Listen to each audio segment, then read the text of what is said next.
going on, y'all? Brad Stevens here for another edition of A Talk with Friends based on the classic film, My Dinner with Andre. Today I'm here with one of my oldest friends, my boy, Michael J. Smith. What's going on, man? Yo, what up, man? What's going on, bro?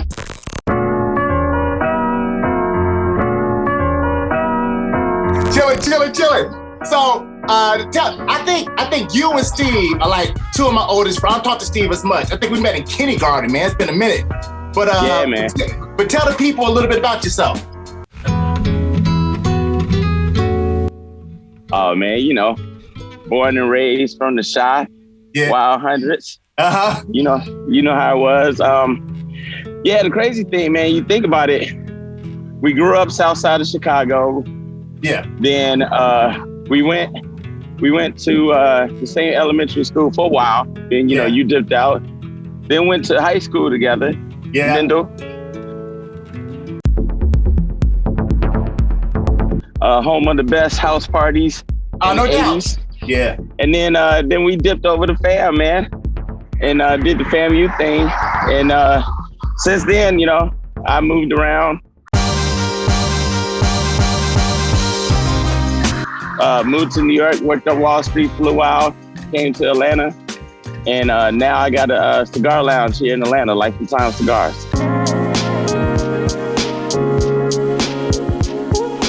How did you get into cigars? Man, let me tell you. So in New York, I was, basically working on Wall Street. I was working for R.R. Donnelley in their basically mergers and acquisitions.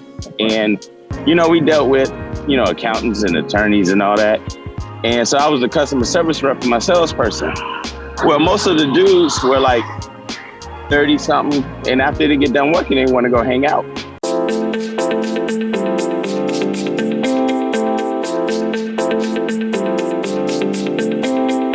Most of the time they go drinking and smoking cigars.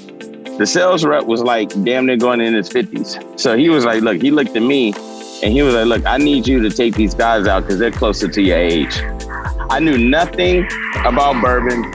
I knew nothing about cigars. So he took me out to like cigar shops, introduced me to some folks, and he was like, look, he was like, you know, I need you to help him learn about cigars because he's going to be, you know, taking my accounts out and all like that, whatever. And these are, you know, multi-million-dollar accounts. So, you know, they looked out for me, but at the same time, you know, I can't be taking people out and I don't know what the hell is going on. You know what I'm saying? So, you know, this is back in the day, bro, you know, before the internet and shit, you know, where you had to basically grab a book and read about cigars and magazines. And then I took a liking to it, man. And I would go out after a while. I would go out on my own. And whenever I went to another city, I would look for a cigar lounge. And, you know, I realized that cigars bring people together no matter, you know, race, background, you know, who you're married to, who you're not married to. You know, it didn't matter who you were. It was like, you know, everybody could relate because we all smoked cigars. So I fell in love with it and it became part of my life.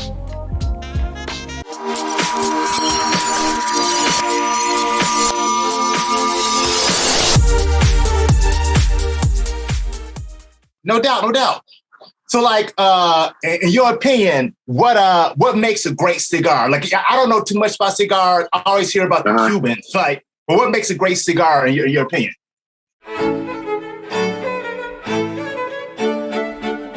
Yeah, I'm gonna tell you, man.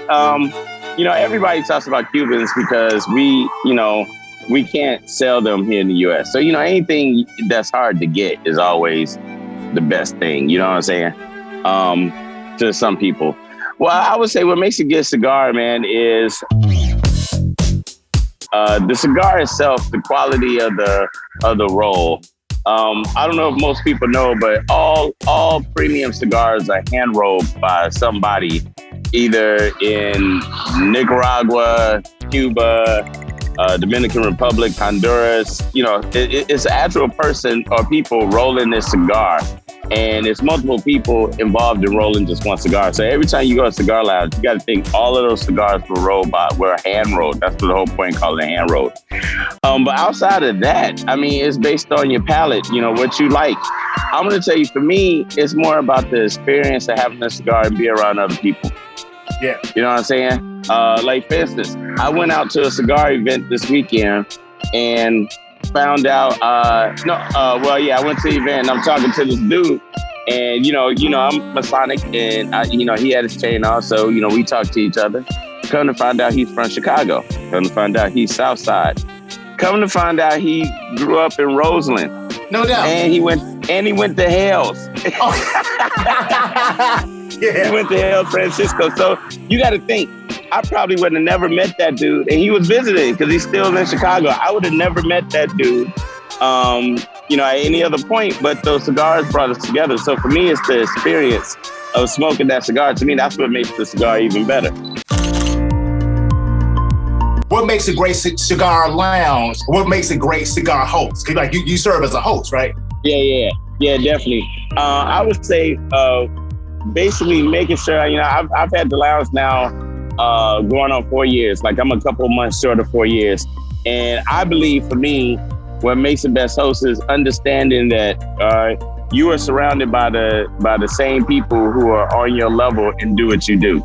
Yeah. I never put myself above anybody. I don't care if they've never smoked a day in their life and they come in to smoke for the first time. I treat them with the same humbleness and respect, and try to show them just as much of a good time and a good experience as, somebody who's been smoking, like me, 20, 30 years. You know what I'm saying?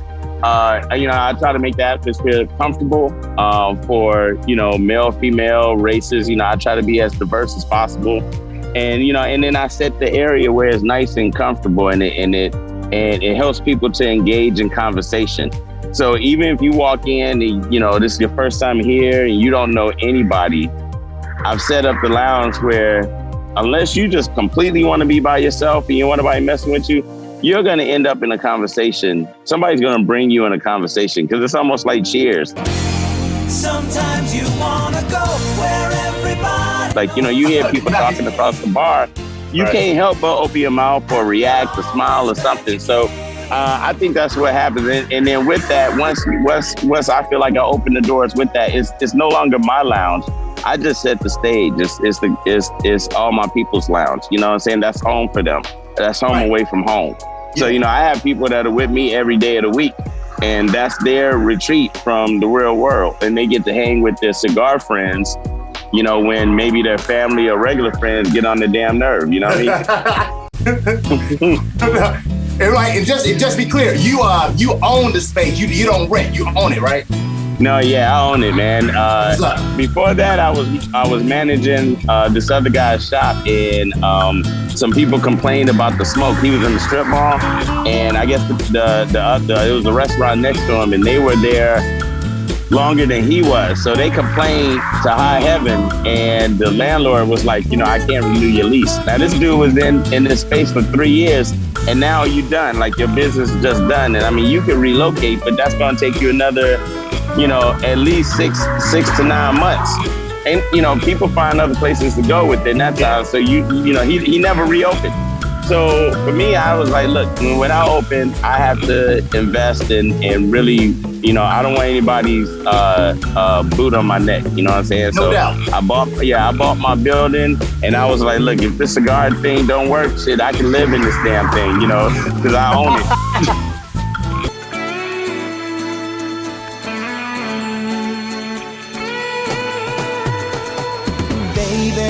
If you've ever wondered.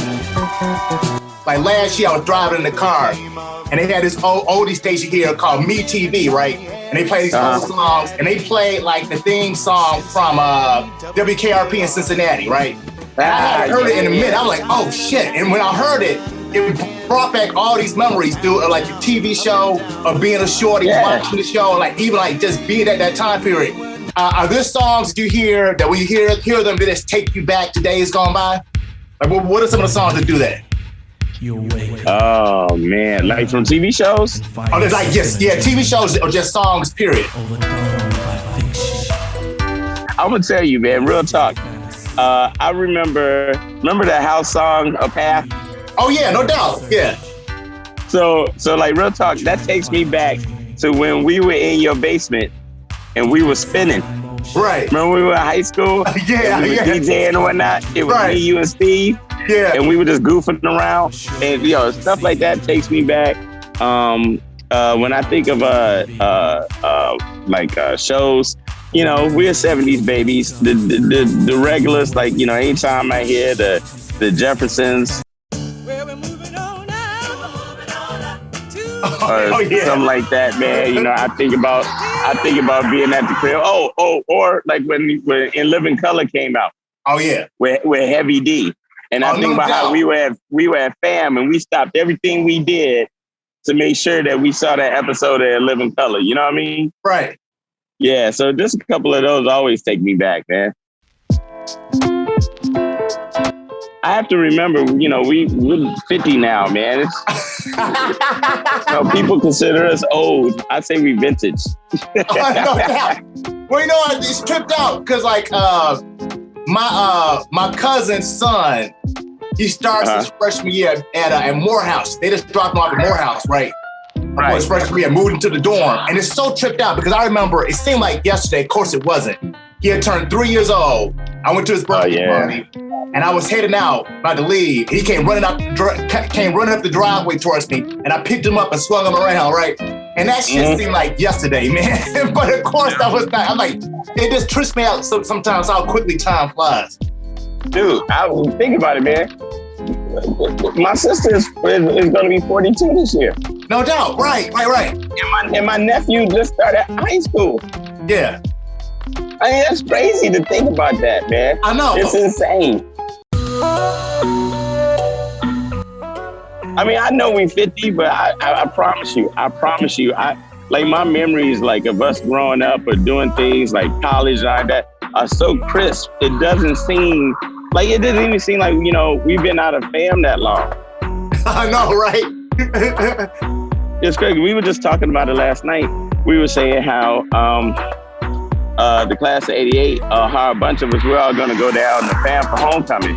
One, because, we switch over. I don't know, man. I'm not from here. I'm sorry, dude. Somebody interrupt me. So we switched over from MEAC to SWAC. So we playing Grambling. Right. Grambling's coming for homecoming. And we were saying how we all want to come down and hang out. One, because, we haven't seen each other forever. Two, to celebrate Dr. Humphrey's, life and contribution to FAM. And three, because we in the SWAC and we actually can have real football games.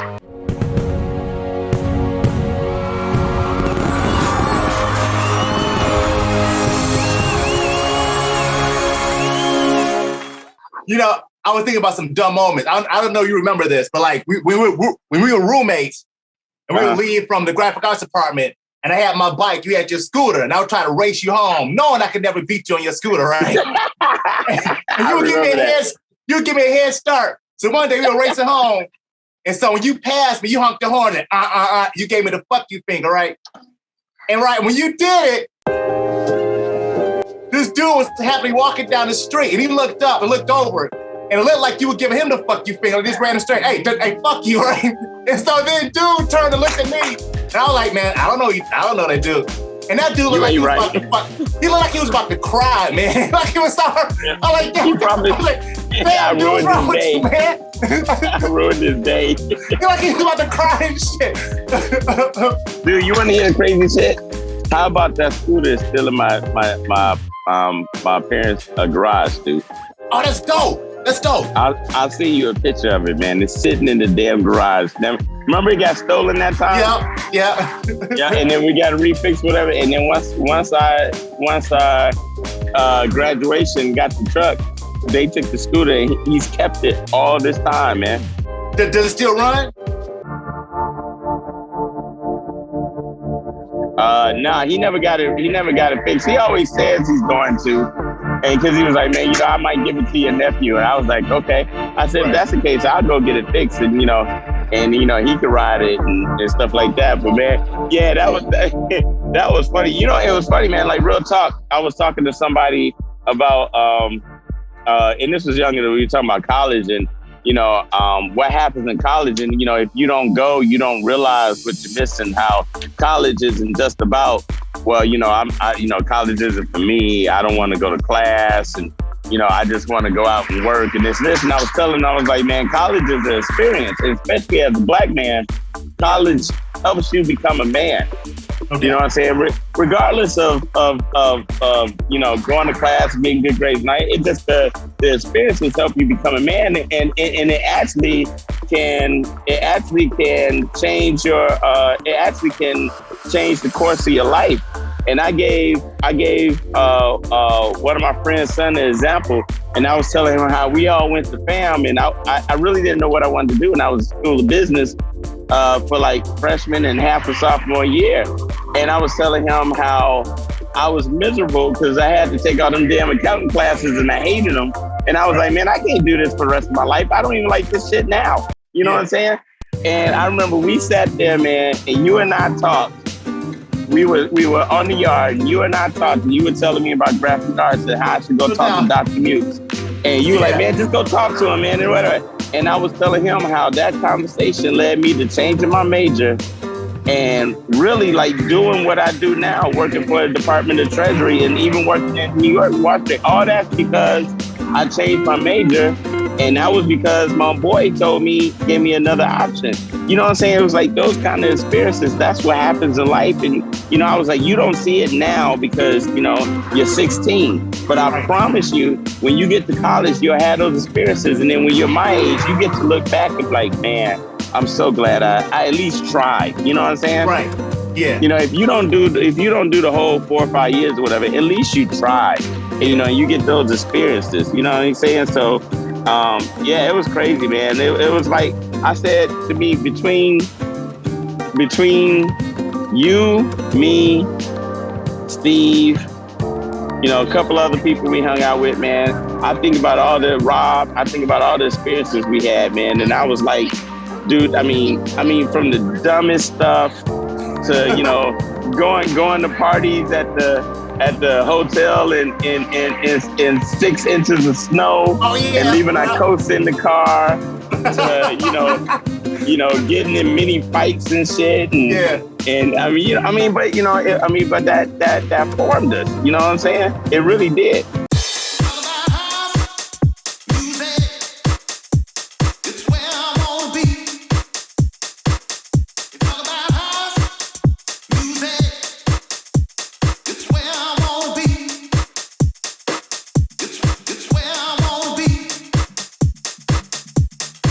Hills is horror.